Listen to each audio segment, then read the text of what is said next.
There is a genocide that is going on right now as we speak in West Darfur, that is in Sudan. While the world is focused on the Israel-Palestine conflict, there is a dire situation happening in our own backyard that need our attention.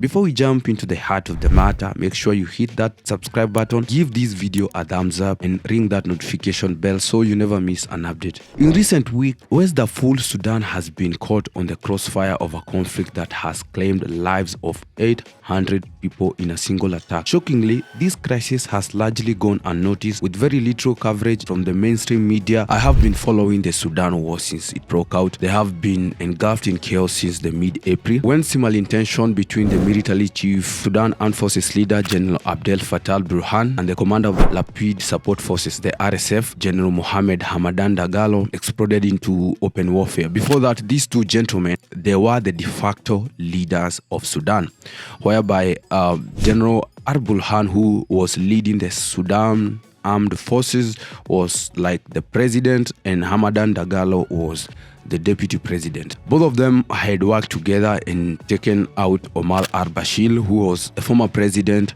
of Sudan. And after they took out Omar al-Bashir, then a transitional government was appointed, but Abdel Fattah al-Burhan decided to depose that transitional government that was headed by Prime Minister. And then he became the leader and Hamadan Dagalo became the deputy leader. The war came 18 months after both generals removed a transitional government in a military coup, like I've told you. But the two disagreed, and it went to an all-out war, and the Rapid Support Forces along with its allied Arab militia have been advancing in Darfur, because Darfur is like their strong region. Now they've taken over entire cities and towns since this conflict started, because I've been following closely. I've made a couple of videos on this conflict. The two sides have not agreed to a ceasefire. In one of the most devastating attacks that occurred in Adamanta, where the RSF, after taking over a military base, went on a rampage targeting African Masalit tribe. So this Masalit tribe was targeted by this RSF militia.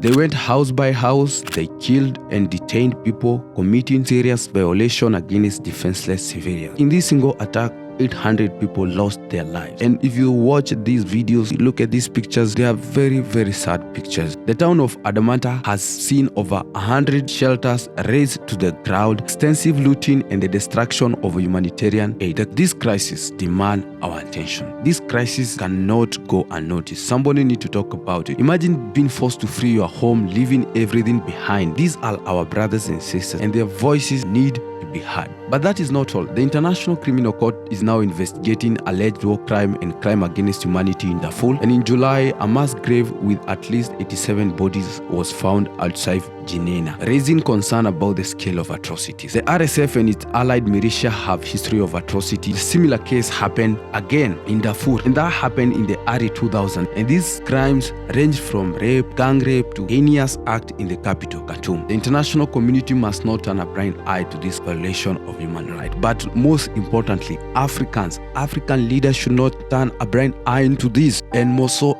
anybody who has a platform should use their platform to talk about this violation of human rights. While the word attention is often fixated on global issue, we must not forget the cries unfolding on our own continent. West Darfur need our attention, and we must amplify the voices of those affected. Thank you for joining me on this important discussion. If you found this video informative, don't forget to share it, and let's keep the conversation going. So until next time, stay informed, stay engaged, and remember your voice matters.